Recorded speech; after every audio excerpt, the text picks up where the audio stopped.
All right, everybody, Cornwall Veteran Trainer, welcome back to the channel. And I've got something very exciting today. I've got another guest on the Veterans Fitness journey. All right, and what's exciting about this is that I think there's a very captivating story here that's going to reach out and inspire quite a few people. I've sat back for the last hour or so just kind of discussing a few things with Darnell, and I'm very excited for this story to be finished and get out there and share it with you guys. So with that, I hope you stick around. I hope you enjoy this. I hope there's something that you can take away from it. Please give a thumbs up. Please leave a comment, share, whatever the case is. And if you're a like-minded person, individual, reach out to me and let me know if you have a story you want to share. All right? So with that, I'll see you at the finish line. Next, my special guest. All right? Stick around. This is my special guest today, Darnell Chmay. And I'm not going to get into it myself. I'm going to leave everything up to Darnell, man. Welcome to the office, man. Thanks for having me, man. I'm super excited to talk about my story. And hopefully, I can inspire others to keep on the fight. You know, life can be tough, can bring you down. But for me, it's when you're going through times, and whether it's not a really dark place, it's just a struggle, and that is, what are you going to do with that? That's the question you're going to ask yourself is, are you going to let it fold you? Are you going to break? Are you going to stay in that zone, or are you going to rise above? Right? Exactly. Are you going to take the challenge on and conquer it? You know what I mean? Because that's how we grow stronger. I'm excited, man. This is cool. Okay, so first, before we get started, just a very brief kind of, who's Darnell? Who's Darnell? Oh, Darnell's a complex character, you know, the changes, the growth. The biggest things to me is having the strength, a caring heart, being genuine, authentic, loyal, you know. Why strength? Because I thought strength meant having the power to change situations, just being able to do more, you know what I mean? Yeah. Especially in places where you feel vulnerable. You're going through some hard stuff, sometimes bigger than you. But as I matured, that meaning of strength changed. It went from, I don't need to talk about my stuff. I got me, you know what I mean? I don't need to, it's not that I don't need support from friendships or whatever, but I never need that. I want people to count on me. You know what? Strength isn't just about carrying on and taking the, one stride at a time silently. It's strength is even about talking about the stuff you don't want to do. You know what I mean? Because some people, they don't feel comfortable sharing stuff like that. You know what I mean? So you mentioned sharing. Yeah. And I think, and that's why you're here today. Exactly. You're here today to share your experience, where you were at your lowest, and where you are now. So before we get to your lowest, talk about how you started before the military. Like, where were you at before you joined the military? Oh, I was just lost. Trying to find my purpose. I mean, it's not that I didn't have any purpose. I knew the man I wanted to be. I knew I was going to be a father one day. And I just wanted to be better. I mean, that was just a concept in my head. So it was a lot of challenges of trying to have the energy to protect the ones you love while putting the energy in to chase after your goals while trying to navigate, like, because your compass is going to swing this way. One thing's a priority and the next thing's a priority. And, everybody knows, like, when you're at a young age, like, it's so many emotions, so many thoughts, just to find your right direction you're going to make a lot of mistakes and you're going to learn from the different paths that you're going to go. But what I learned is just keep moving. So what was it that told you, I want to join the military? I believe in justice. I believe in doing the right thing. I believe for fighting for the right reasons. The whole protector image of not only just for my family, but for my friends, this carried on. And then in high school, I had, boys that, as soon as I seen them, I knew we were going to be boys. I knew it. They had that look in their eyes, and they saw the look in my eyes. And we don't have to say anything. I know what you went through, and I know you're strong. You know what I mean? And I know you have a heart, and you care, and we just bonded. You know what I mean? We've been boys. You know, from high school till today. You know, we still talk, we still call each other, but I wanted more. I always had a thirst for more. You know what I mean? Cool. I wanted that adventure. I wanted to go and develop my skills. I wanted that tough challenge. And what's tougher than, you know, as a young guy going the military? You know what I mean? You're giving me goosebumps because that's exactly why I joined, man. I wanted something better, something bigger than just me, right? The brotherhood that I found, the family, you know what I mean? The family that I've always craved, that I've always wanted, I found that in the military. I met people that, you know, I look at as brothers and sisters, you know what I mean? Like, just because we have different genetics, you know, to me, we have the same blood, you know what I mean? I'm not looking at you as just some stranger, you were part of my family, and that's eternal, you know? We've gone through some stuff together. We've been pushed to limits that we've never been pushed before, and coming out on top like that, and it made us tough, it made us stronger, very resilient, you know what I mean? All right, so when did you join? How long did you serve? Where did you serve? You know? So I joined in October 2020 or 2013. Went to CFRS, after I completed basic training. I got posted to Gagetown in February 2014, and I served till April 2022. That's when I got out. Okay. Just shy of 10 years, unfortunately. Yeah. We'll get into that. Exactly. We'll get into that. You said you served in Gagetown? Gagetown. With?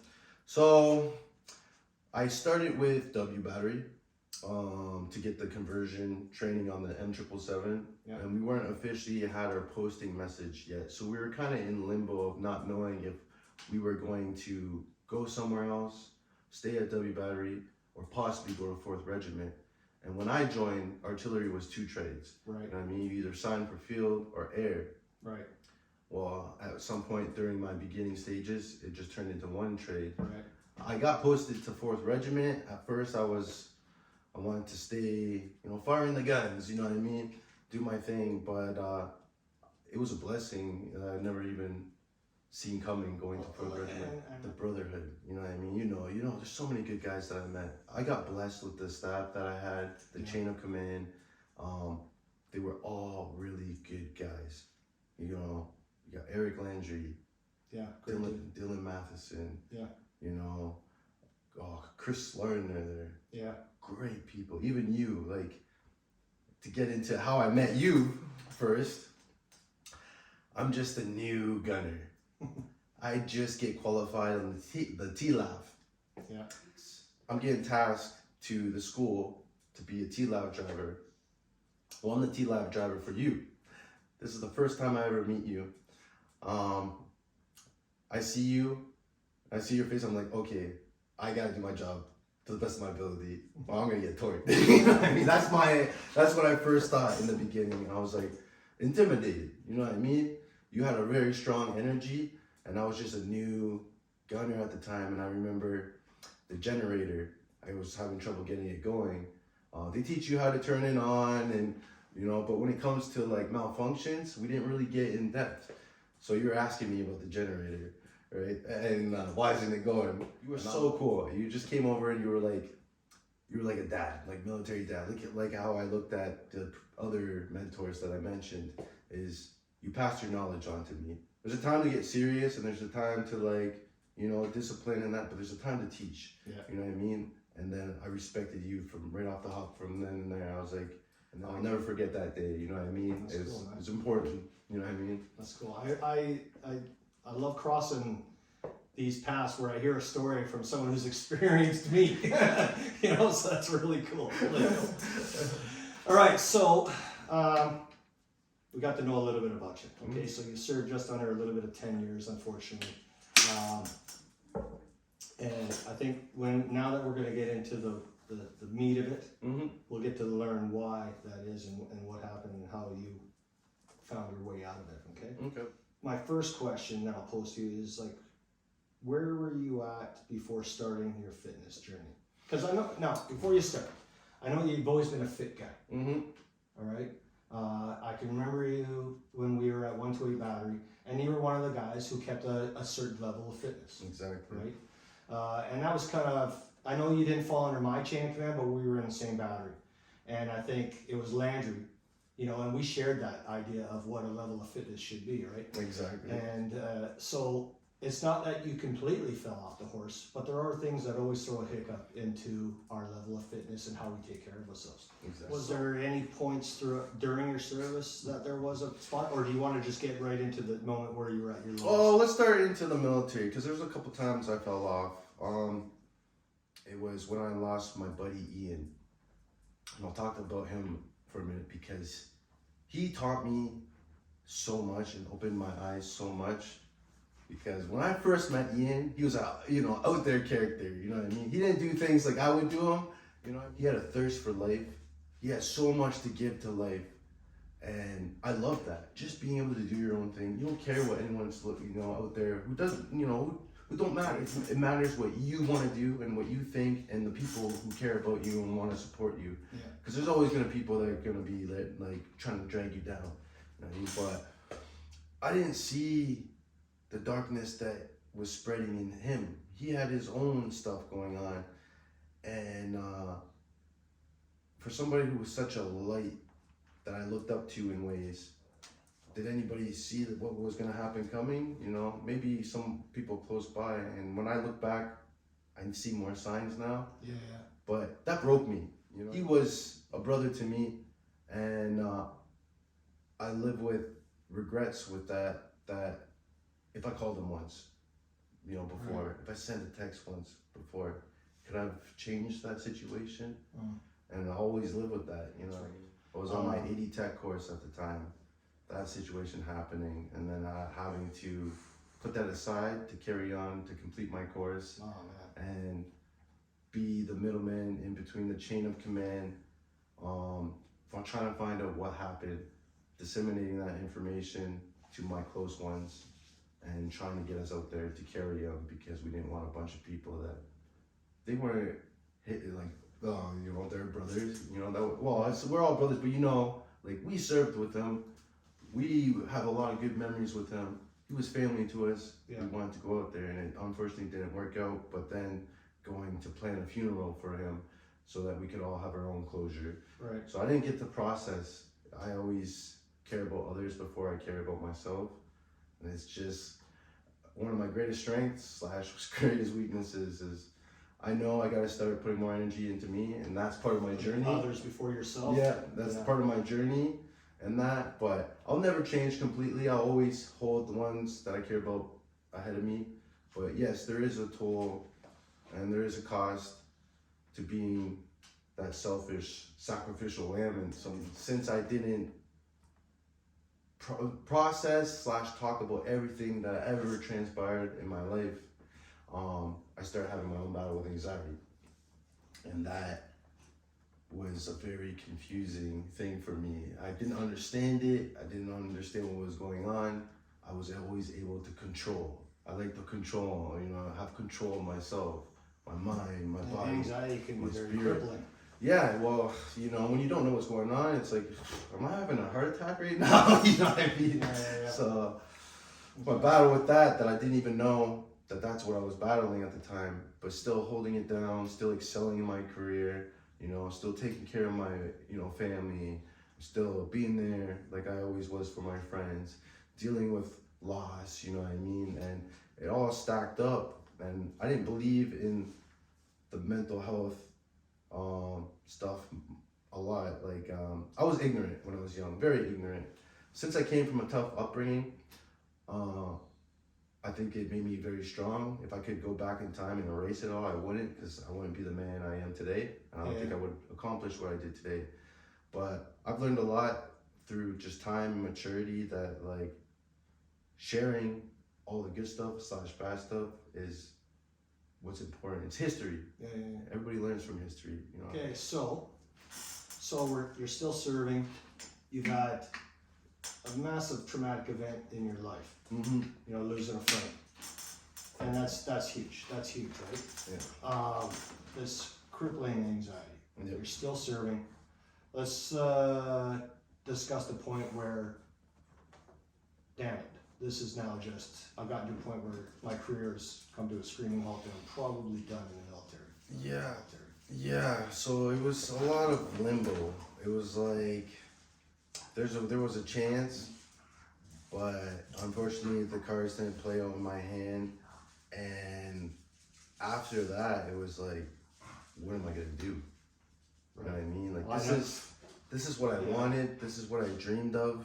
You don't think of anything else but being in the military at that point, right? Exactly. Yeah. Exactly. Yeah. It's like, oh crap, kind of like, where do I go now? Yeah. Like, What is my identity? Exactly. You know? I just lost a huge piece of me. You know what I mean? All that pride, all of those accomplishments, those brotherhoods, the times that you could share, and the journeys you could go on, and the impact that you could have, like everything that you stood on and you believed on, and it was even stronger when I was in the military. Did you find yourself trying to sell it to people, your friends, your close friends, your family, and stuff like that at first, in the beginning? Sell the like making excuses for why you're going through what you were going through? Oh yeah, right? 100%. It's like, I didn't want anybody to look at me differently, because everybody all throughout my life, like my close ones, like my best friends, you know, certain family members, is they looked at me as a pillar of strength. And for the first time, I felt weak.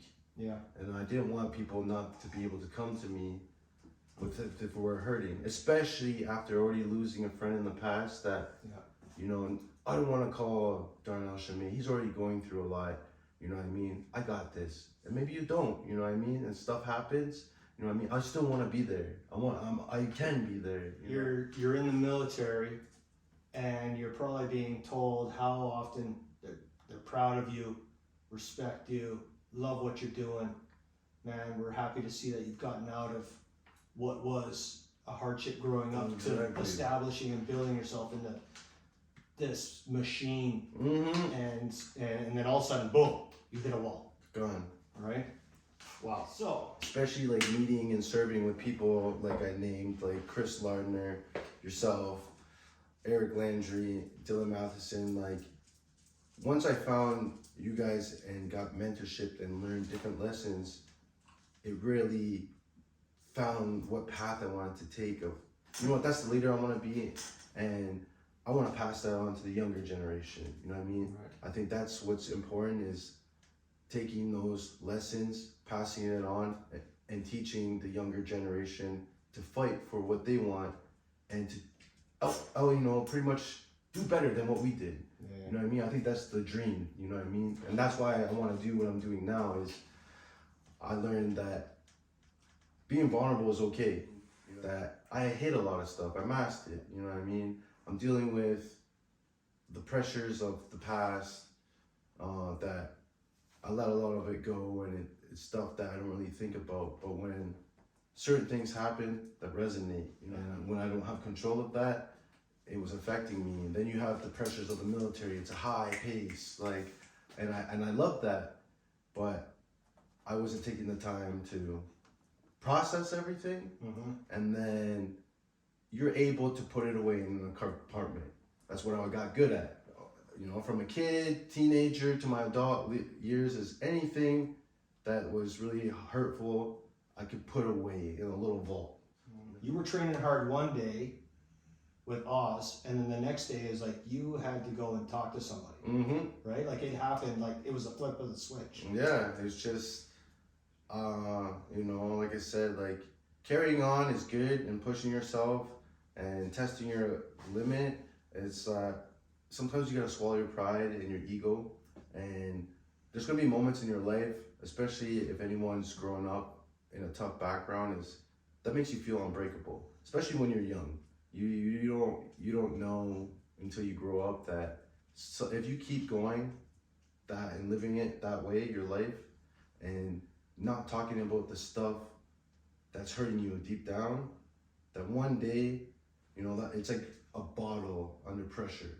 One day that cap's gonna blow off. Mm-hmm. You know, and that's when you're gonna learn that it's gonna open up your eyes. That's for sure. Like, I'm happy I went through the journey of anxiety and the process of mental health, because it's changed my view. I just thought that some people were stronger than others, and other people were just, I don't want to say weaker than others. It's just they just don't know because they've never been tested to that point. Everyone's affected differently. Exactly. People have different resilience levels, but it's Right. based on experience and challenges and adversity. Like for me, challenges and adversity are important in life. You need that. You need that to grow. It might suck. It might be hard, but comfortability is great. Okay. But too much comfortability, I think, is a killer of motivation. All right, It so took me time to pick up the pieces. I went through a situation that almost broke me, and you know, it didn't just shatter my heart. It felt like it tore my soul apart, and it was for the first time in my life. It's like I didn't even know who I was anymore. You know what I mean? That confident, that guy that was like, every decision that I knew I wanted to do, I knew with certainty. It wasn't just about career or how I wanted to be a leader as my career, but as a father, what I wanted to be, as a lover, how I wanted to be, as a friend, how I wanted to be. My compass needle was always, where that pointed, that's where I was shooting. And I was giving my 110%. And, you know, my chain of command can even say that. I did everything to my best of my ability. But yeah, for the first time ever, I just felt so lost, and I was like, what is my purpose anymore? Like, I know my purpose is to be a father and be the best father I want to be, but that's only one piece of the pie, right? okay, so now we're gonna get into, all right, you're now not in the military anymore. You're probably at the lowest low. Yeah. And something inspired you. What was it that said, I need to turn this around, I need to do something, I need to, and well, your fitness journey is why we're here. So what was it that inspired you to start your fitness journey again, or restart your fitness journey? To restart my fitness journey was my biggest motivating factor that will always be my number one. My biggest piece of lumber to add to my inner fire is my kids. My daughter Ava in Ontario and my two kids in New Brunswick, Violet and Kendrick. There might be, I've never given up on myself, and I don't think I ever will. There's times that I've been broken and been lost, but I've always bounced back. But if there ever comes a day where I come to a point where I want to quit on myself, because of my kids, I will never do that, because I'll never give up on them. Right. You know what I mean? I will always be that father, and I'll always push myself to be a better version of myself. And I don't care how hard, what the challenge is. It could be the biggest incline mountain ever. I'll climb that. I'll climb it up and down all day. My biggest motto when it comes to my kids is through hell and back. You know what I mean? And I stand on that. So they're the ones that pushed me. It was like, listen, man, you took an L. We all do. You know what I mean? But what are you going to do with that L? Yeah, after losing my career and having all these unknown variables of like, okay, like you're still battling with some things, you know what I mean? And you're able to hold it down, you always have been. You could still go and push yourself to way greater limits in that. But is this the best plan? Or you go into mental health? Pardon? Yeah, I started speaking to somebody and just, and I hated it. Because I always hated talking about feelings. I was like, it's weak, like, I don't like it, like, It makes me feel weak, and I don't like to complain. You also have to validate things. Yeah. You know what I mean? You do. It's just, you gotta say, like, yeah, these situations suck, but like I said, the biggest point is, what are you gonna do with that? It's gonna break you, and I was broken, I was lost, but for my kids and for my family, I will always provide for them. So I pushed myself, and I kept the things hidden deep down, and I went to college, at Holton College, did police foundations, and at first I wanted to just be the gray man for the first time in my life. I just said, you know what? Doesn't work, does it? Nope. People like us, it's like we say that, but we're natural, like born leaders, you know what I mean? That's where we thrive, you know what I mean? And we want to be the best versions of ourselves, that even when we say like, yeah, we're gonna dial it back and just focus on me and chilling out. That's what I wanted to do in college. I was a family man. I had a lot of responsibilities. I didn't want to take on all this extra stuff and take away more from the family. Yeah. So I go to college. My instructors know I have a military background. Well, they pretty much make me course senior, like, you know, the class captain there. So they treated it like the army. Yeah. We had our uniforms, we had to iron our uniforms, we had to polish our boots, and I said, oh man, I thought I jacked out of this. You know what I mean? You know? Yeah. But it was cool, you know? And then I got to, I had to teach them drill. You know what I mean? So I'm marching them around, which was kind of funny because here we are at Olton College in the parking lot. There's other classes looking at us in the window and we're up. You know? But it was cool. It was cool that I felt like how I was in the military. Okay. You know what I mean? Not totally, but that part of me so that I missed. Yeah, that part of me that I missed from the army, that little bit of brotherhood, that passing on my knowledge, my experience, and being able to potentially make other people better versions of themselves. Yeah. Well, that came back to me to the point where my instructors started knowing, like, man, you're good at this stuff. Like, you're inspiring students. Now I start telling stories to the class, and that only happened because one of the best instructors I had, Danny LeBlanc, years, but he spent all his life working in corrections. Mm-hmm. And it had a toll on him. And this man had no problem coming into class. You know, when he was teaching us corrections, like material,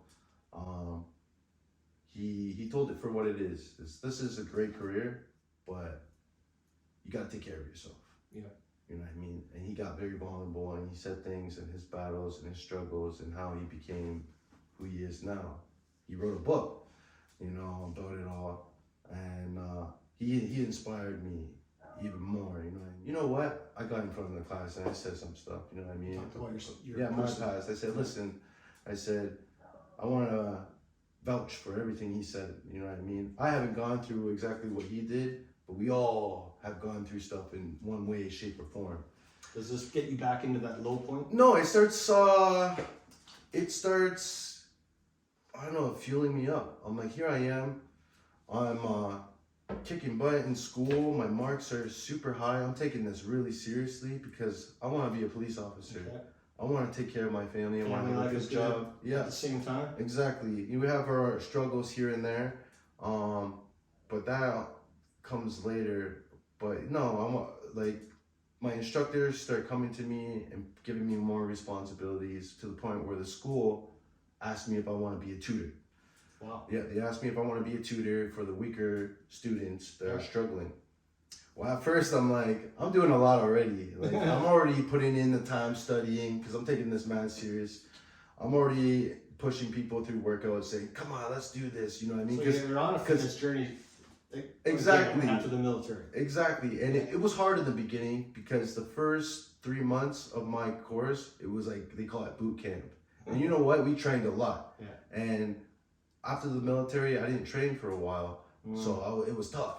But as soon as you start going, just like how your journey is, first week, second week, but not so much. Yeah. Third week, totally different mentality. You know what I mean? Week 4, let's do it. Yeah, let's go. You know what I mean? And all of a sudden, months are passing. Yeah. But I'm inspiring people, and people are looking up to me, and I feel like I'm a part of something again. Right. And it inspires me, it drives me, it motivates me. Not only am I being the best version of myself again, but I'm growing. Now I'm helping others. Mentally and physically. Yeah, mentally and physically. I'm sharing stories. I'm pushing students past what they thought they were capable of. My instructors are saying how well I'm doing. I'm tutoring, you know. But then we have a situation where me and my ex have my son. Like just newly born? Yeah, so he was just before college, but this situation bled into college because when he was born, he had some issue with his blood sugar levels. Okay. So the doctors were trying to make sure he didn't have diabetes, what have you. They kept him an extra day at the hospital after he was born to make sure he was okay. And they told us he barely made the test for us to get him home. They said just monitor him. If he starts acting weird, like take him to the hospital, you know. So we go home, and anytime I've had my children, when it comes to that point in time where, okay, you know, she's going through labor, going to the hospital, I don't notify anybody. I might notify maybe 2 people that are close by, but these moments are special. Yeah. You know what I mean? This is about you, your lover, and your child. That I want to be as present as I can be, and it's not till afterwards. Not excitement, but fear, because infants are so vulnerable. You know what I mean? So the doctors and that are all poking and picking at him all the night before, and we take him home and he's tired. And anybody who has had kids knows that infants sleep a lot.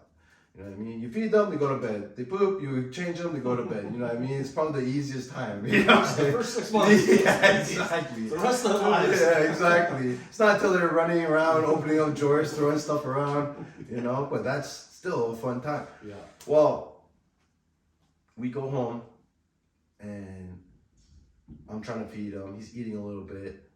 He falls asleep. I'm trying to feed him again. He's eating a little bit more. And it's not that he's not eating, but I want him to eat more. You know what I mean? There's a certain... But for this day, like, he was just tired. I thought that was, like, the doctors poking and picking at him and that. I remember giving him to my ex. Then I went outside. I'm talking to James. I'm probably on the phone with him for maybe 10 minutes. And I hear this blood curdling screaming. And I said, hey, I gotta go. Something's going on. And just the way she screamed, you know it's not good. You know what I mean? And you're already relating that something's going on with Kendrick, because he was already having issues at the hospital. Right. You know, that something's really bad's going on, that I need to get in there right away. So I go through the back door, I make via the back door, left down through the shoe room, and then in the kitchen is where she is, and she's just white in the face, and she's just in shock. You know what I mean? It's like, for us military guys, it's like going in the black. She's saying all this stuff, and you know, being in the military, you know that when stressful situations happen, sometimes you got to analyze information so quickly. And you're picking up pieces of parts. Like, she's screaming, look at her face, this is serious, she's holding her son out like this, something's happening to her son, what's going on, and she's saying this and that and that, and you're trying to pick up the words that she's saying, but it's so fast because she's panicking.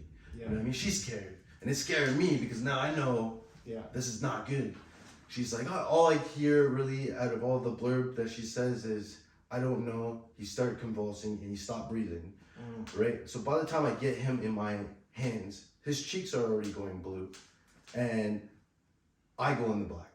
Wow. Because I go, holy fuck, holy fuck, holy fuck. You know what I mean? Like, what do I do? What do I do? What do I do? Oh my God, this is my son. Like, you know, like, and I hear something in my head, and it's not like it was like an angel or, you know, it was my own thoughts. Your inner voice. Yes. Yeah. It was that switch they use in the military, and and this is why I thank the military so hard for the training that I got, because I don't think we would have got the resolution we would have got without that military experience of learning how to bring that stress down. And you might still be on edge, be able to react. Intense, but I've learned lessons throughout my life where I had to do that. But when you're holding your own son, your own infant, and he's literally dying in front of you, and you're like, oh my God, and then all of a sudden that switch of literally, these are the words that went in my head is, what are you doing, you idiot? Your son is dying. That's all that was said. And then it's like military mode. Right. I just ran to the bedroom, ripped off his pajamas, and I started doing CPR on him. And I'll tell you now, anybody who's still in the military and anyone who's might watch this, always qualify yourself for your first aid, CPR. As boring as it might be, or you might think you know your stuff and that, but you don't know how important this skill is, and to polish that skill and keep it from being rusty. Right. Because you might get caught in a position where you might need that. And it might be a situation where it's your own child, and now you're in a panicky state and you're trying to pull information from I'm hoping I'm doing everything correctly, doing the right amount of pressure, the right amount of breaths. I'm doing things that we're not even taught to do, like shaking his legs and his arms, trying to get some adrenaline. You know what I mean? I feel like if I'm getting oxygen, I'm pumping his heart. Maybe that little boost of, you know, movement is gonna circulate. It's gonna keep things going, give him that jolt to like wake him up. You know what I mean? So I'm doing this over and over and over again. If I remember correctly, because I was so dialed in on what I was doing, the only person that might be able to add more information on that is my ex because of her perspective of the other side. I'm too dialed in on this.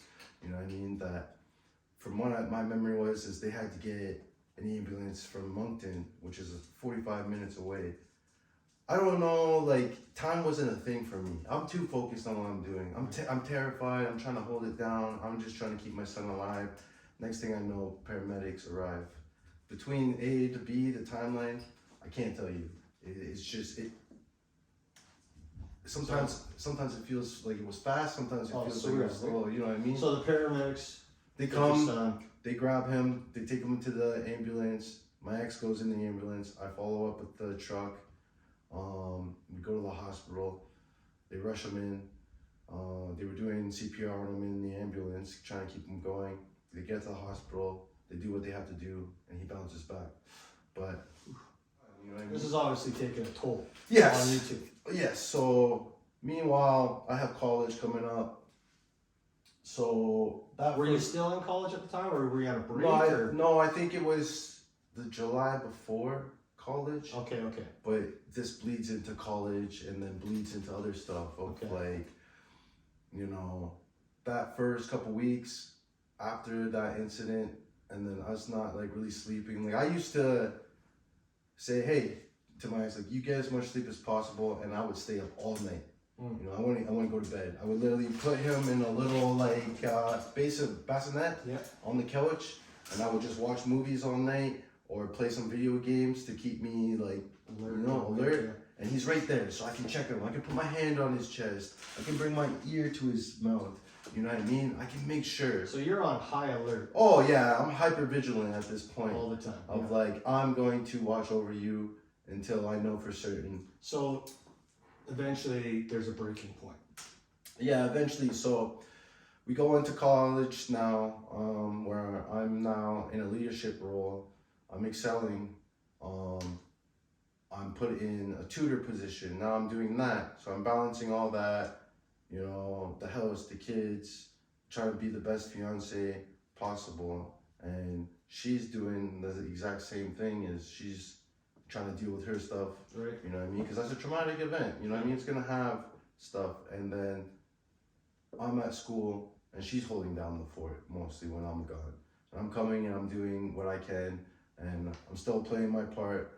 But yes, there's a time where I'm away. That's why when they asked me to be a tutor, I said, I want to talk to my girl first and get her thoughts. And she's like, you got this. Like, do it. You always, you know, excel. You just is the stuff so you guys still had a good open communication. Yeah, exactly. She's like, you know, this is the stuff that you excel at. This brings you happiness. Like, being a leader, passing on your knowledge, inspiring others. It's been the story of my life. But we had a fast-paced relationship, and it was great. You know what I mean? Like, super dope. It just went, you know? And it hit a wall? Yeah, and then, like, we got a family, a house, 2 dogs. I'm going to college. You know, we almost lost our son. And, like... all in a short period of time. Exactly. And we're both trying to figure out what we want to do with our future endeavors. Okay. You know what I mean? I'm like, okay, I'm going to join the police force. Yeah. This is what I'm doing. This is why I'm pushing myself to be the best, because I can put this stuff on a resume. Hey, I was a leader here. Yeah. I did this, you know what I mean? I graduated with honors. I had the top mark of my class.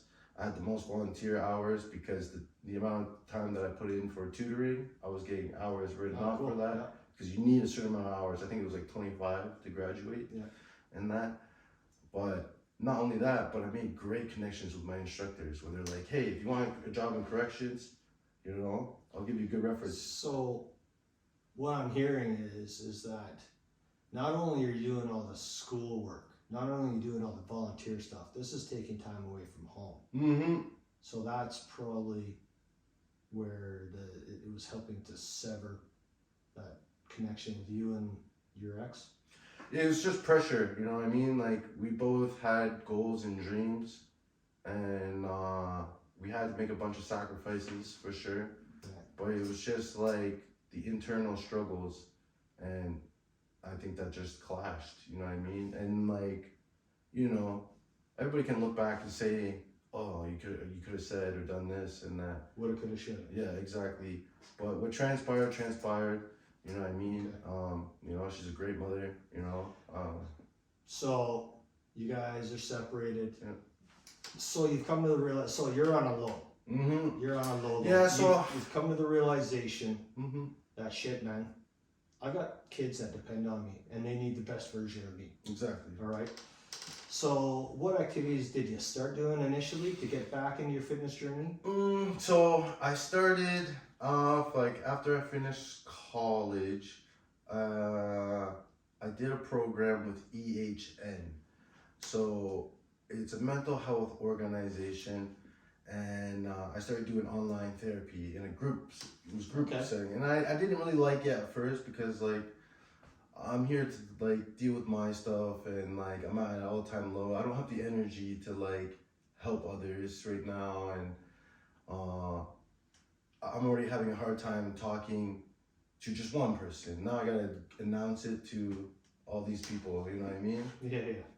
That the first couple sessions, I'm like resistant to this, you know, opportunity. Yeah. I'm like, no, yeah, I'm just sitting there and I'm not really saying anything. Well, people are talking, and I'm like, oh, I know how you feel. I know what you've been through. It's Maybe relatable. maybe not completely, but it's just a matter of everybody goes through stuff, and whether it's this, that, or the other, it brings people to a certain point where you can relate, and it's almost like trauma bonding. You know what I mean? Okay. And I'm like, hey, you know how I got through that? I did this. You know what I mean? That worked for me. I'm not saying it's gonna work for you, but So the experiences that you were relating to these other people just talking, yeah, you're like, holy shit, you know, it was like, it I'm was suffering the same deal. Exactly. This is what I'm doing. Exactly. So I didn't get much out of the therapy for myself because I knew a lot of the information. It was just a lot. It was just a lot of outside factors. I think helping though. That's reward. That's what brought the most out of it for me. Yeah. Is that unity. I found that power in unity, and that power of sharing each other's experiences and sharing how you maybe navigated that, because that might be the answer for somebody else. Yeah. You know what I mean? Maybe they didn't think about that, or maybe they're looking at the problem from one angle, right? You know what I mean? And you're seeing it from this angle. So sharing your perspective in that, and they never knew about that perspective or that angle, and you're like, wow, I never thought of that. Sometimes those sessions say they're an hour long too. Exactly. There might be 1 minute of information that you took away that stood out among all of it, and that is probably resonating with you forever now, right? Exactly. Yeah. So I started feeling empowered. I'm helping others. I'm helping other people in my group, and I'm learning from them. You know what I mean? And it's fueling me, because I'm like, man, there's a lot of people like us out there. Yeah. You know what I mean? Ones that are battling in the dark, the silent ones, and yeah, they might say certain things, but deep down, 90% they're keeping it to themselves. You know what I mean? But they're now reaching out to me. They're asking me advice. Okay. And now my facilitator is seeing this. So at the point of the ending of my journey through that, my facilitator is like, hey, you're good at this, you know what I mean? And I'm like, I never went to school for this. You know what I mean? I never took like a 5-year psychology course, you know what I mean? Right. And I just learned a lot from life, and the lessons and the challenges, the adversity. I have something in me that I think everybody has. It's just about bringing that out. Yeah. And when I can do that to somebody, or be that piece of lumber or that extra kick in the butt, and be like, hey, you got this, bro. Like, you know what I mean? It's almost a selfish thing too, because it feels good to help others. It does. And I think it's part of it's healing in its own. It was healing. It was healing on its own, but I found a calling in this, and I volunteered with this place now, where I'm a speaker. That's awesome. So I go, it's online. I talk to the new clients starting their own journey. I tell them, this is an opportunity where it could be a pinnacle moment of your life. What were they called again? EHN. EHN, what's it stand for? I can't remember what it stands for. Is it a mental health facility? Yes. Okay. So it's in Toronto. They have chapters throughout Canada. They do not have one in New Brunswick yet, but I'm actually talking to them about getting them a chapter or helping through the process of having a chapter in New Brunswick. And I brought up the idea about, I don't know if you guys thought about maybe partnering up with like VAC or someone like that, because we all serve with vets, right? And there's a lot of vets that are quiet and struggling, and that I never went through some of the stuff that they did. You know, I had my own experiences in other ways, right? Yeah. and that, but everybody needs an outlet, you know what I mean? And sometimes somebody just needs one person to stand out and just be like, hey man, this is my story. You know, it makes me vulnerable. It hurts me talking about it, you know, but it's for the greater good. It's more good than bad you're going to take away from it. Yeah, it's the greater good. Is even the good things that I pass on in life, like my achievements and that, well, my failures or the pain and the challenges that were tough, that's just as important to pass down the line, you know what I mean? So, we talked about what inspired you. Obviously, family, then, of course. That makes a lot of sense. Yeah, family is my most, I don't know, it's just something that I craved so hard because I felt like I never had it. And then it took me a long time to realize that I did have it. You know what I mean? Through my friendships, you know what I mean?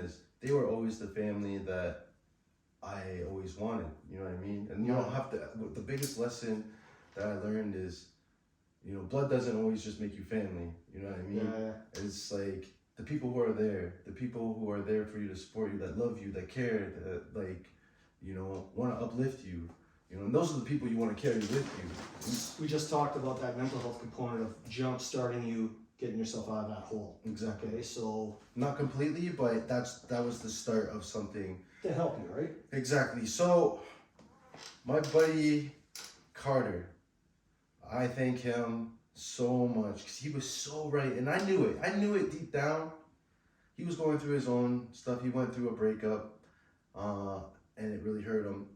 And I'm not gonna get into the more detail, just out of respect for him. But we started bonding even more. We were always tight because we were like brothers. We went through a lot of stuff together, but we started relying on each other. We understood, you know, we were kind of going through similar stuff. And he went on this big self-development journey. He started reading all these just books on, like, you know, changing your perspective sometimes, or just not caring about what other people think about you, and, you know, doing what you want to do, and finding the things that are important to you to drive you forward. And he was working out a ton. Like, when I knew him in high school, he was always this tall, lengthy kid. He was fit athletically, you know what I mean? But he came back from Calgary for 6 months, after 6 months, and in that 6 months after I saw him, it was like a different dude, you know what I mean? He put on this massive amount of weight. He was just hitting the gym all the time, and that was his outlet. That was his therapy. It didn't work for him. And he was just telling me, bro, hit the gym. It's going to be good for you. Hit the gym. I kept making the excuse, I'm too tired, I feel beat, like I'm trying to sleep, but even when I sleep, like I just feel exhausted, that I just don't have the energy for it right now. I'm going to do it when I get back to a better note. Well, there's no perfect time, right? No. And that's what we try to convince ourselves. Exactly. Now, when the stars align and everything's perfect, I'll start my fitness journey again. No, man, it doesn't work like that. It doesn't.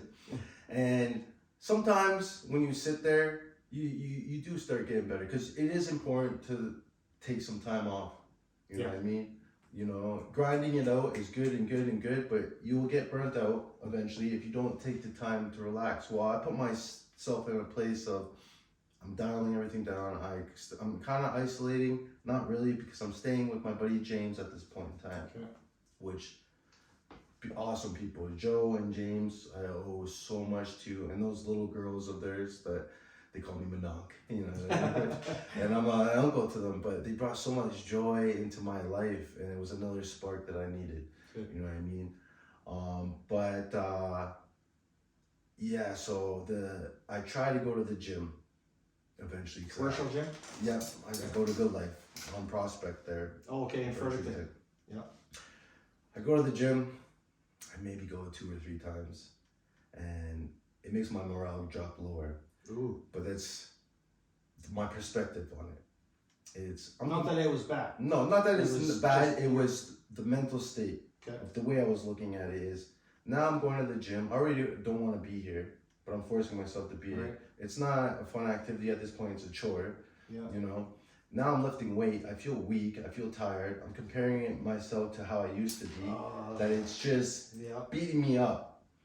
So I force myself to go again, and on the 3rd day, and then I don't go anymore. You know, I say I'm not ready. I will get to it, but I'm just not ready. So I keep making the excuses. Because at the end of the day, it was an excuse, you know what I mean? And I try a second time. Stick with it a little longer. How long time lapse was there? Months. Months? Yeah. Okay. I try again. I stick with it a little longer, maybe a week or 2. Wow. Okay. I fall off again. Still didn't find the groove. Yeah. Okay. I fall off again. Again, just my perspective. I'm just focusing too much on negative stuff. It's draining me. Yeah. I am getting positive stuff, but it's just I'm keeping myself in this stuck hole of uncertainty. I'm being my own energy vampire. So there's something I say all the time, and I got questioned on it one time, but you were still hadn't gotten out of your own way. You hadn't gotten out of your own way yet to allow you to get yourself back where you needed to be, right? Exactly.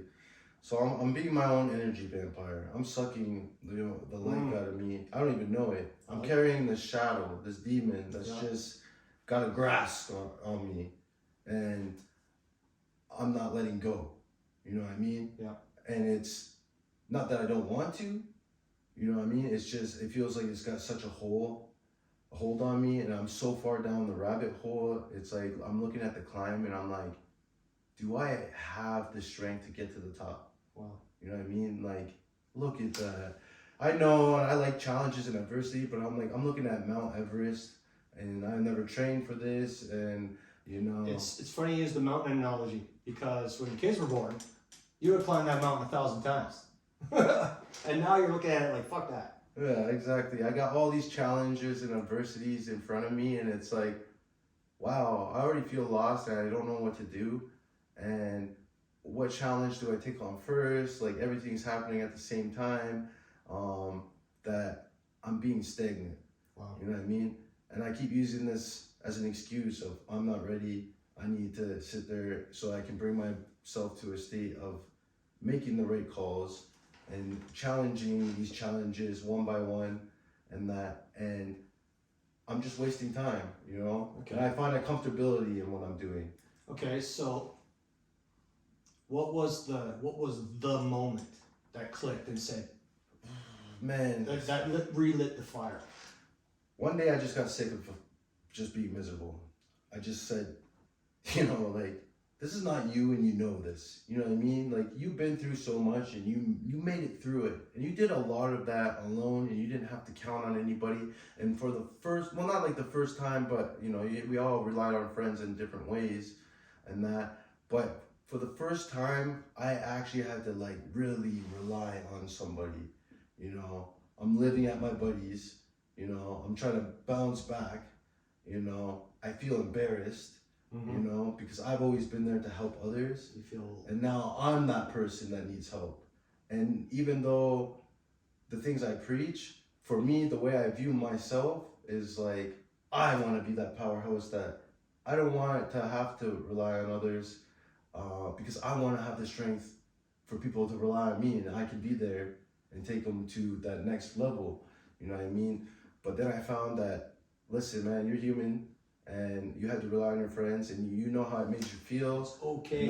But it is okay. Yeah. You know, and it is important to rely on your friends and to talk and lean on support. You know, we're only human. We can only deal with so much at a time. So whether it's a village, right? Exactly. Whether you have to go through therapy, whether you got to talk to your friend, whether you got to sit down and put in the work yourself, start writing it down. Like, hey, what are you proud of? What is important to you? What do you want to accomplish? then you start writing your goals, the challenges that you want to do. And it could be little stuff, like people would say little stupid stuff in a little bit, like make your bed, wash your dishes, keep your place organized. This is what I tell people who are really in a dark place. I said, these are still accomplishments. You know, if you feel so low that you can't take on the bigger challenges yet, Yeah, it's funny. This almost kind of all this was kind of alluding into my next question. Was how do you motivate or refocus yourself when you're distracted or unfocused? So, physically writing things down. Yes, physically writing things down I think is important. I use my phone mostly in my notes. Yeah.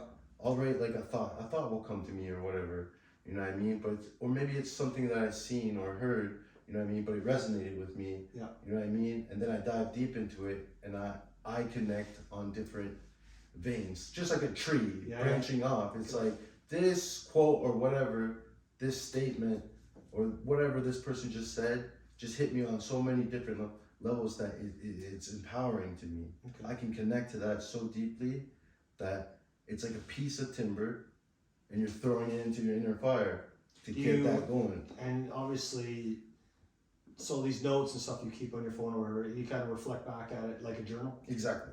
Okay. I think journaling is important. I didn't believe in it at first because I said, why? You know, I have it here. But you can only retain so much here and it's a lot of information. Yes. That, you know what I mean? That, you know, if you don't write it down, you will forget certain points. You know what I mean? Yeah. That keep a record. Not only a record of what is inspiring you, your achievements, you know what I mean? All the good times, all the memories, all the stuff that you want in life, you know? Like people do vision boards, you know what I mean? And I was like, you know what? That's good. The more you think about something, the more you're going to strive for it. If that's what you really want, you know? And I'm big on words are words. A lot of people say, you know, the right things and that. But what I tell people is the next thing you got to do, not only if it's for yourself, like you could tell yourself all these words or people could tell you words, but pay attention to your actions and the actions of other people because that's going to paint the picture of the truth. Jesus. You know what I mean? Wow. You know, so that's what I try to keep in my head is like everything that I preach and all the advice that I give to people, well, you're not doing it right now, man. You keep making these excuses. You're sleeping, you're laying in bed, you're not training, you know. Yeah, you're saying all the right stuff to people, but, you know, you told your kids that you would be the best version of you, so get off your ass. What activities are you doing at this moment? Activities, I'm still on the gym grind, crushing my goals. I had to change up the game a little bit because since I got this fire in me, and I just want to bring up one moment before we dive in that. Sure. Because it was a big moment for me in why I got so fired up. I go on Facebook one day and I see my buddy Brandon. Oh, I thought you were going to say you've seen the veteran trainer. Oh, I've been following his journey, and you know what? This is exactly why I'm here today. You know what I mean? As I really believe and respect what you do, and I think this is important, and it gives people an outlet and it gives them a chance to have a voice because sometimes they feel suppressed or they feel so small that they don't even matter, but they do matter. But another pinnacle turning point, my buddy Brandon, another one of he's my brother, you know, family to me. I go on Facebook the one day and I'm still battling with what I'm battling. I'm finding fire and I'm building it up, but I see him do a half marathon in Toronto. Him and his girlfriend go. They didn't even train, and they just said, Didn't even train. Hey, we're going to go run a half marathon. Yeah, 21 kilometers. Jesus. Right? So, kudos to him. I go, damn. I said, good for you, because he wasn't training for a bit, and then he got on his own journey, because he went through his own stuff of like, you know. Ex-military? Nope. Nope. Civilian. Okay. And that, but everybody has their own trials and tribulations, right? Of course, man. Whether you're civilian or, you know, military, RCMP, corrections, like social workers, you know, nurses, we all have our battles and life gets stressful, you know what I mean? But he started working out, taking care of himself, feeling fired up, and he just went for it and he achieved that. And I thought it was such a great feat. Inspired something in you. It did. It was like this huge spark that just ignited. Like I already had a fire going, but it just like, it's like I just gasoline got thrown on that. And it went, so I see this and I get inspired and I go maybe not the next day, maybe it took 2 days, but I go and I say, oh, I wonder if Fredericton has something going on. Well, this is on a Tuesday. It's the Tuesday before like Mother's Day weekend. I go and sure enough, that weekend, Fredericton's having their own event. There's a 5K, there's a 10K, there's the half marathon and the full marathon. What day of the week is this? Initially, when you're sitting there thinking, or you're searching? So it's on a Tuesday. And then it's coming this weekend. Yeah, it's coming this weekend. So yeah, I don't have time to train. I can see where this is going. Yeah, I don't have to train, and at this point, it's not that doing a little bit of stuff's not beneficial. I start more working on flexibility, like, you know. But I'm like, I don't want to hurt myself before this, which was, it's still silly, but I'll tell you why I did what I did. Anyways, I talked to James. I said, hey, you want to do this with me? And he's inspired and he wants to do it too. But I kind of figured he might not be able to pull it off because, you know, he's got kids and, you know, his wife, and it's Mother's Day. That's way more important than that. And I knew that that's where the priority was going to go. But by the time he gets back to me, the half marathon's booked. Okay. But the full marathon is still open. Oh, and I've already like said, I'm going to go out and I'm going to do this, and my reasonings why that, you know, I don't want to let people down and I don't want to let myself down. And I said I was going to do this for the kids. I said why I decided to do this, and I was only going to do half the marathon. I said, you just do half and that'd be good. But knowing me is when I sign up for something, I'm going for that finish line. You know what I mean? So I decided that screw it, I'm gonna go for the whole thing, and I never trained for this. Wow. You know, I just go. This is 3 days before. Well, Tuesday, Wednesday, Thursday, Friday. it was on Sunday. Wow. Saturday, Sunday. Yeah. Wow. So I say screw it, I'm gonna do this, and I start mentally preparing myself, and I say, hey man, you know how many long ruck marches you've done? You train for the CPC team. You've done Bushman, you know, you pushed yourself through limits carrying a ruck that, yeah, you've been in pain before, you know, like when we did a mini competition in CPC, which is the Canadian Patrolling Competition.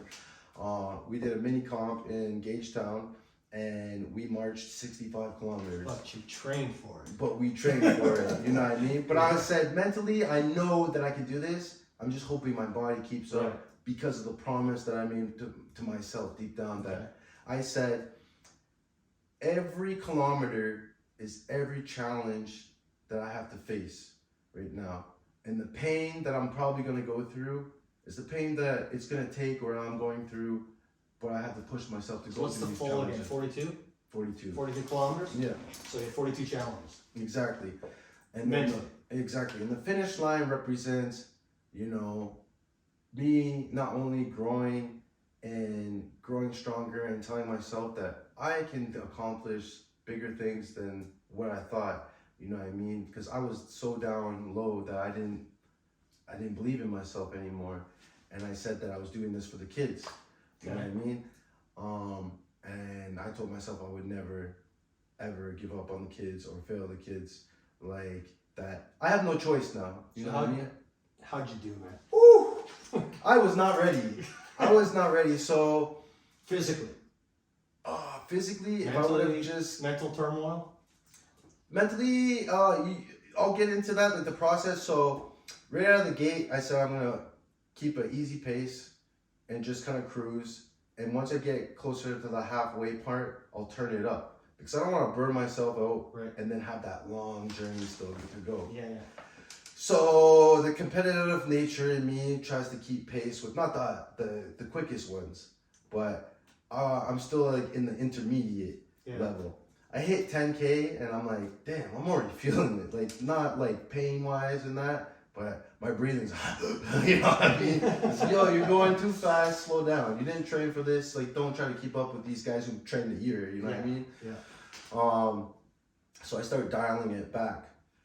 Well, I hit a little bit of walls during the way, but you know, you get your second win, third win. You get to the halfway point, which is a little bit of a mind situation of like, wow, you know how long it took to get to this point? Yeah. And you got to redo all of that. And your body's broken. You're feeling it, you know what I mean? I think a lot of people can do 21 kilometers. It's about more mind. Yeah. It's just listen to your body, go on your pace, go out, find your pace where you're comfortable and you can just cruise. You can cruise for a while, you know what I mean? Yeah. And that, but yeah, when I hit 21 kilometers, you know how many times I told myself, like, yeah, that's what you said you were going to do originally. So That's you good. accomplished your goal. Yeah.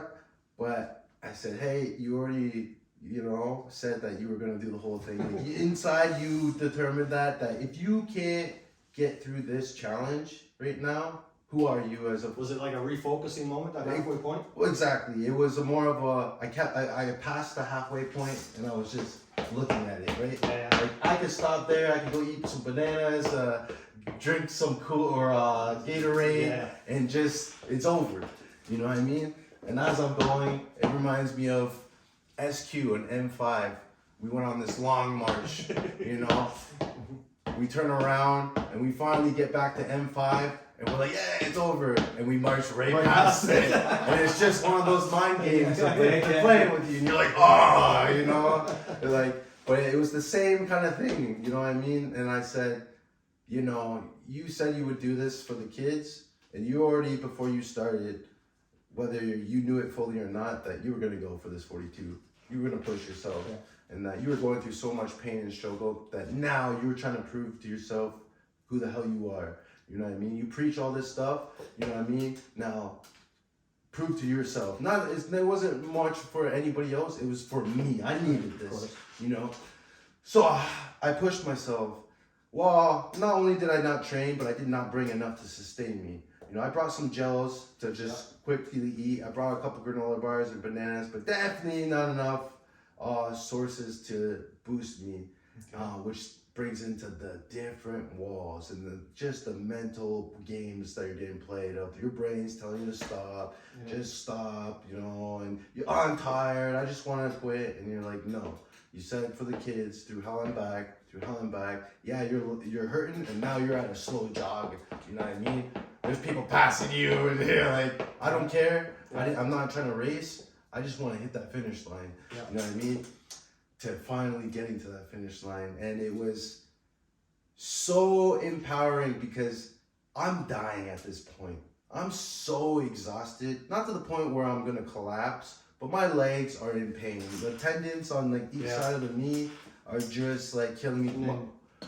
And then now you can see. I can see the finish line. Yeah. And the Fredericton marathon, whether you're doing the 5, 10, 21, 42, but all throughout parts of the journey of that, there's crowds of people. Yeah. And there's different stands, just like in the military where they give you a couple of Gatorade, you throw on the garbage, you keep going, you know what I mean? But there's people at different spots and they're cheering you on, which is fueling you, you know what I mean? Right. You feel like, oh, there's people, you know what I mean? Photo moment. Exactly. Photo op. So I get to 30 kilometers and I'm like, oh man, that last 12 kilometers felt forever. Yeah. But when I get to that last 100 meters where I turn the corner and now there's the starting line and it's got this big blow up little starting thing and there's speakers and there's a guy yelling, here comes another runner. And he's like, and they're cheering you on. Energized. Well, I just sprinted as hard as I could. Even when I was dead tired and in pain, I just finished hard, you know what I mean? And I go and I'm like this, like at the finish line, like not even taking it in fully for what it is, because I'm like so exhausted, I'm trying to regain myself. But I'm like this, and someone's patting me on the back, and they just wrap a medal on you that you completed the 42. Yeah. And it was just such an amazing moment, you know what I mean? I was like, I did that, you know what I mean? Yeah. I did that, And that's what kickstarted everything else is, you know what? I love inspiring people. I love taking on challenges. I live in a balance of comfort and uncomfortability. I think that both play a very valuable part in life. Is comfort is good, but too much comfort is bad. You need a little discomfort. Exactly, to grow. To help grow, yeah. If you live in too much comfort, it's a killer of motivation. So, you've completed this marathon. Yep. All right. You're still doing a workout program as well? How does this help evolve you into what you're doing at the moment? Well, going through that brought out what I already knew, of you thrive under pressure, you thrive on finding challenges and knocking them off the board. Is it something I gotta learn more and develop more? Is it's not that I don't appreciate everything and be proud of the things that I've done. I still do. I still look back at the marathon and I say, hey, like, that was great.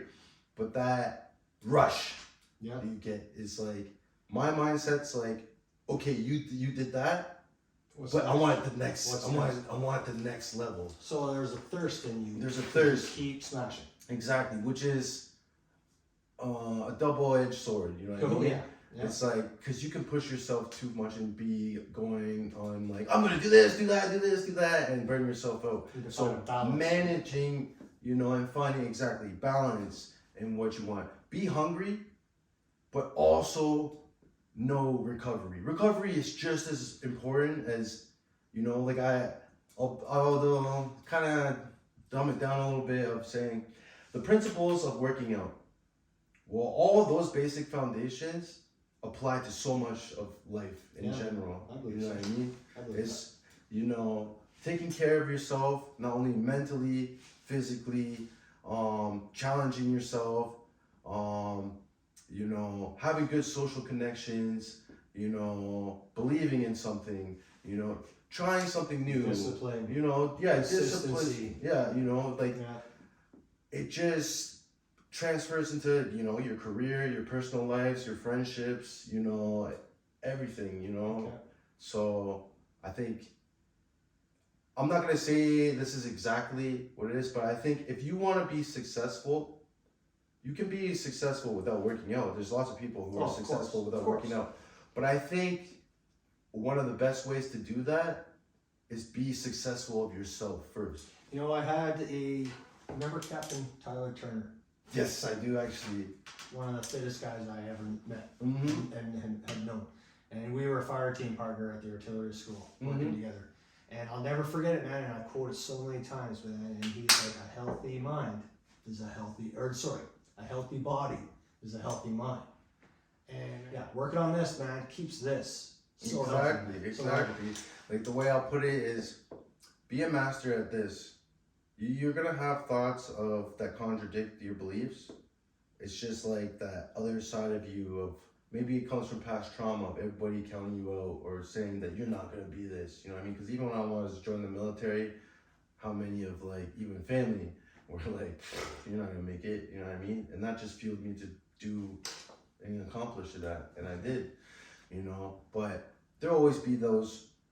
But I've learned to have a stronger thought process of, I got this. If that negative stuff comes, I utilize it to fuel me. There's always going to be people judging. Exactly. Right? Or negative judgment. Whether it's you being hard on yourself or the world being hard on you, it's everybody goes through negative stuff, but you can use negative stuff to build something positive. It's about your perspective. Yeah. So change your thought process, because what you're thinking is what you're going to feel. You know what I mean? Whether you're feeding yourself all the good stuff, well, you're going to feel all that good stuff in here. And all that good stuff in here leads to the emotions. Yeah. Starts with thoughts, goes to emotions, and then it's behaviors, and then it's the actions. You know what I mean? All of that follows, you know. Okay, so you're on a consistent training journey at the gym. Mm-hmm. What else do you got on the go? So I got a couple projects. So I just applied for the CBSA in November. They got back to me in December. I wrote the exam just a couple days ago. Mm-hmm. So we'll see how I do on that. I have corrections on the board that I'm interested in. I'm still thinking about policing. There's a certain, I don't know, I think I'm just having a certain moral battle. Yeah. You know? Now is that kind of driving what type of fitness journey you're going to be, you're putting yourself on, or is it adding anything to it? Because, well, right now I got two goals of, I want to run 100 kilometers straight shot. I just vomited in the corner over there. I want to do that. I don't want to go, well, I don't think I have another side project that I might do with a buddy. I don't want to say anything about it yet. Okay. Because I want to make sure this is for sure. I'm putting in the work, I'm grinding hard, and there's a reason why I'm doing my posts. There's a reason why I'm showing my progress. You know, it's not just a journal and a record for myself, but it's for those who know the place I'm talking about throughout this interview. That dark place and fighting through the dark, looking for the light. And sometimes you gotta stop looking out on the outside. You know what I mean? Sometimes you might find something on the outside, but a lot of times that light is somewhere in there. It's just suppressed because there's so much darkness that's what you're seeing. But you're not looking at the good shit that's going on. You know, that you not only that you accomplished, but that you have. You know what I mean? You have these amazing friendships. You got these beautiful kids. You know what I mean? You're a good guy. People are attracted to you. People are, you know, coming to you, you know, for not only advice, to spend time with you, build memories, laughter, but now they're like, hey, I'm struggling. Like, how did you do that? You know what I mean? And to be able to share my journey, like, to help them, and that's why I do it. I don't care about fame. I don't care about clout. I don't care about money. It's not that I don't care about money. Money is important, but need to survive. I don't need $1 billion to be happy. Yeah, it's funny, man. Shannon asked me at the very beginning of this whole YouTube thing, like, why? And I said, it's not about money. It's not about the fame. It's about finding those out there, stuck in their basements, stuck in a rut, in their own way, that need motivation, inspiration, something. And you could be that person for them. I could be, and anyone who's watching this, you could be that person too. You know, maybe something that we talked about today is going to inspire you. If it's one person, right? Yeah, even if it's one person, that's mission all mission that is. Everybody else, that's just extra. Yeah. You know, but one person is enough for me. If I could save one life, you know what I mean? Cool. That's all. It all made it worth it, you know, and that stuff carries. You know what I mean? That travels. You know.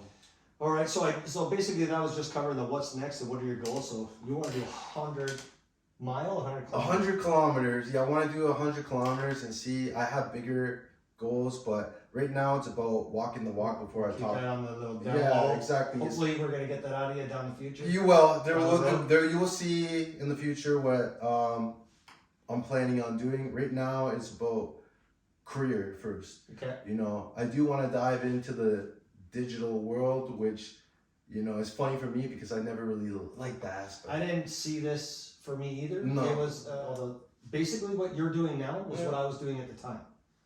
Shannon was always hesitant because she wanted to make sure I could be able to handle criticism if it arrives. Because it's a very positive place, but it's equally negative. Right. It can make you or break you. For the longest time, I got no negative comments or anything, and then I got the first one, and it was focused on the song that was playing in the background of my video. That's how stupid it was.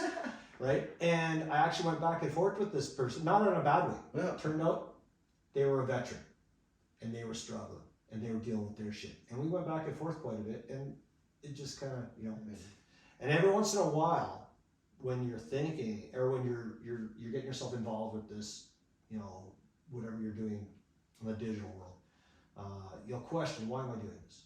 Why am I still doing this? Because you know, in the military, there's so often do we get positive reinforcement, negative reinforcement, positive reinforcement. It's true. How to improve, points to sustain, that kind of stuff. Exactly. Well, you don't get a lot of that. I don't get a lot. Like you do, but you don't, right? But then you'll question yourself, why am I doing it? But then all of a sudden, out of nowhere, 4 or 5 people I'll just run into on the street, or I'll get someone privately message me, man, I love it. Keep doing it. So, and I hope, I know you're just dipping your toe in it right now. It's a hobby right now. You know what I mean? Because logically, I'm going on a career path. I'm going to work on it. I don't want to put all my eggs in one basket and just be like, dive into something that is risky. Yeah. You know what I mean? It's a saturated market. Yes. I think that a lot of people think it's easy, but it's Probably not. You would know more than. I think if your aim is just putting it out there to help, you don't have an agenda in a sense. Exactly. You're purely there to help people. I think it makes it easier. It does for You're me. right about that, because the stuff that I'm doing is easy. I'm not doing it to gain anything out of it. Not looking for. I like helping people, and I know how it is to feel so broken that is so hard to climb out of. And everybody has somebody they can think of as a mentor, especially when you're young, especially young teenagers or kids that went through something, and it was that one teacher or that one coach, you know what I mean, that just said the right things to empower that person to be, and then it changed their life. You know what I mean? You look at movies, even like Coach Carter or something, you know what I mean? It's like sometimes you can be that one voice that opens up the other voices. You know what I mean? That drives the other inhibitions to be like, you know what? Yeah, I'm gonna go for my goals. I'm gonna go for my dreams, and I'm not gonna doubt myself like I am. I'm holding myself back. I'm the one carrying this chain and ball. It's time to let go of that. The past is the past, and it's not to be forgotten. You learn from it, and you learn lessons that are gonna carry you to be a better version of you. You know what I mean? That's why we have history. All the terrible things that have ever happened in the world, we recorded that, and we're taught these lessons so that we could build a better future.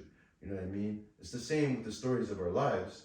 You know what I mean? That's what we're going to pass down to the younger generation, is the stories and the trials and tribulations that we went through, and how we made it through, and the bad choices we made and the good choices that I made. Because at the end of the day, it's not to force your kid to do certain things. You're teaching them. So as they grow up to a point where they're mature enough to make their own decisions, their compass is more fine-tuned, you know what I mean? And they feel confident, and they know that there's going to be hardship and there's going to be positive stuff, but it's all about what you're going to do with both, Wow. We've discussed a lot of great stuff here, man. We're going to discuss a lot. I really appreciate you sharing this story today. And I like you said earlier, if you can just help one person, right? That's all that matters. So with that, no more questions. Question period is over. Any final words, man? Final words. Man, there's so much I could say. It's just keep on fighting. You're gonna fall. Life's gonna punch you in the face. It's just like that Rocky quote. Nothing hits as hard as life.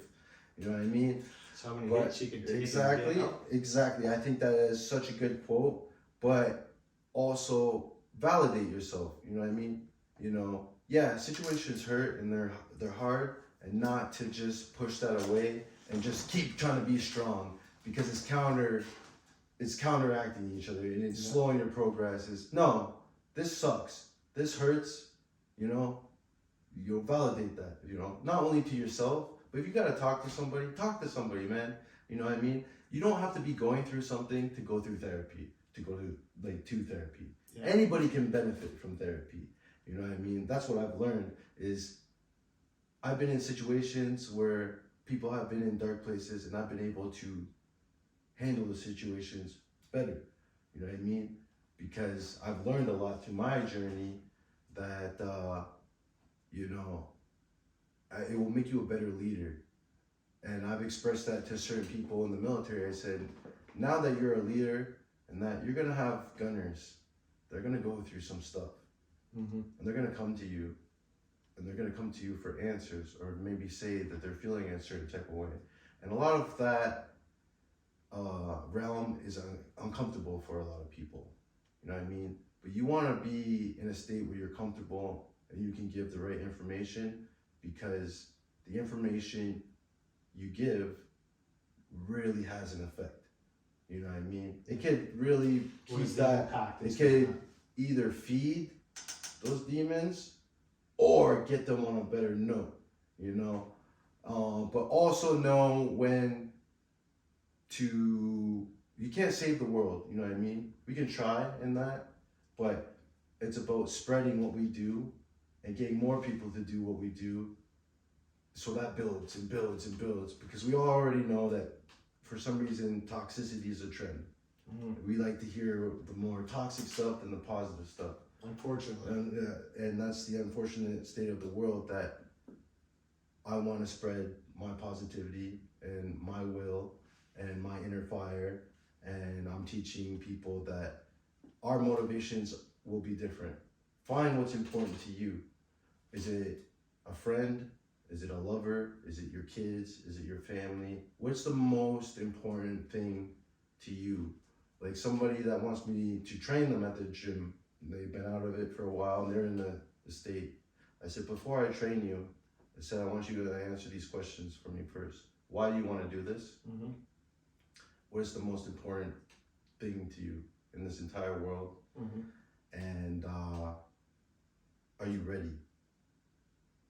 So yeah, I'm ready to let go of the past. That chain and ball, Ooh, that's a big one. you know what I mean? Yeah. That chain and ball is like, a lot of that holds people down, of the mistakes, the failures, the regrets, you know what I mean? And it's not that you gotta erase that, but stop giving it so much strength.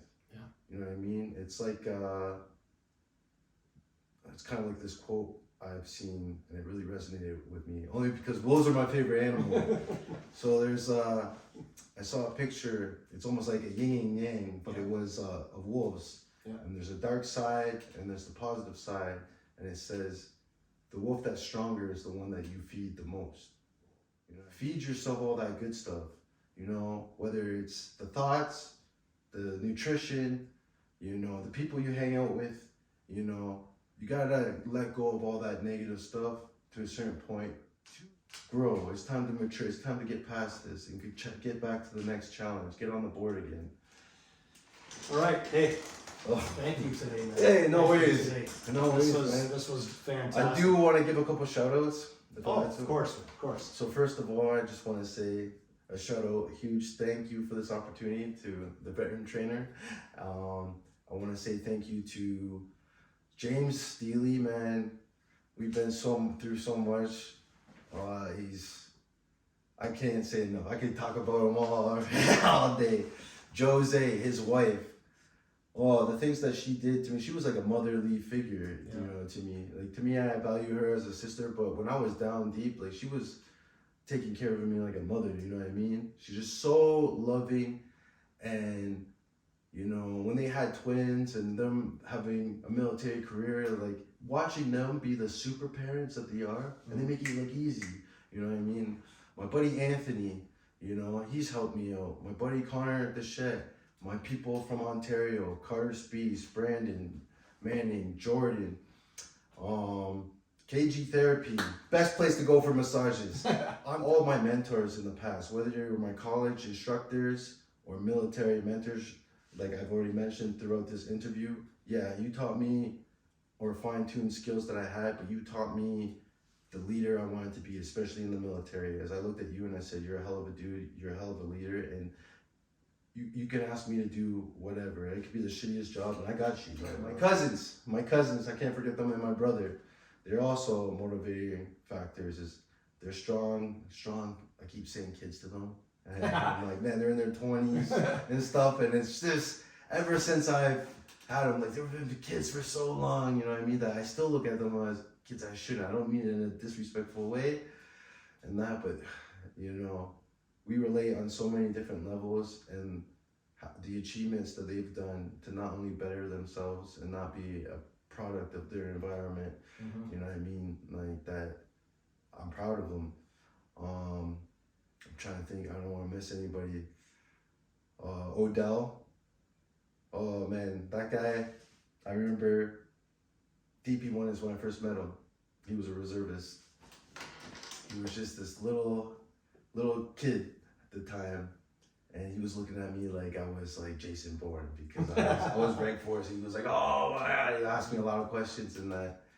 But he was the hardest working one of the reservists that were on this course.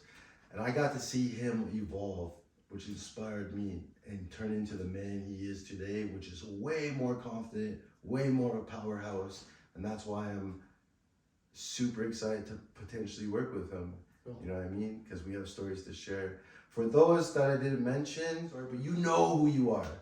You know you played a big portion in my life. And either if it was a word or an act, yeah, it inspired me, to hit me, and I'm standing here today, a stronger version of myself, and I climbed out of the depths of hell. You know, I knew I would have bounced back. I've always have on my own, but to the rate, no, without all these people, no, it really sped it up. You know what I mean? Cool, man. So no, I appreciate every last one of them. Awesome. All right, so man, if you've made it through the whole video, which I hope you did, and there's no reason why you shouldn't have, that was a fantastic interview. Show some love to Darnell. Leave a comment. Tell us what you thought. Tell us what you think. Please share. And like I always say, if you know someone that's in a dark place, that's stuck in the basement, stuck in their way, maybe share this with them, and it might be that tool they need to help get them out and get them their lives back through the power of fitness. All right, and it's not just for them. We always have to remember that this is also for their families. Okay, so again, thanks to Darnell, man. That was an awesome interview. It was great sitting down and chatting with him and just reconnecting after quite a few years. Again, as always, thanks for supporting. Thanks for the love. I appreciate every single one of you that follows, subscribe, and watch. All right, and I'll see you next time. Corey Noel, Master Trainer, out.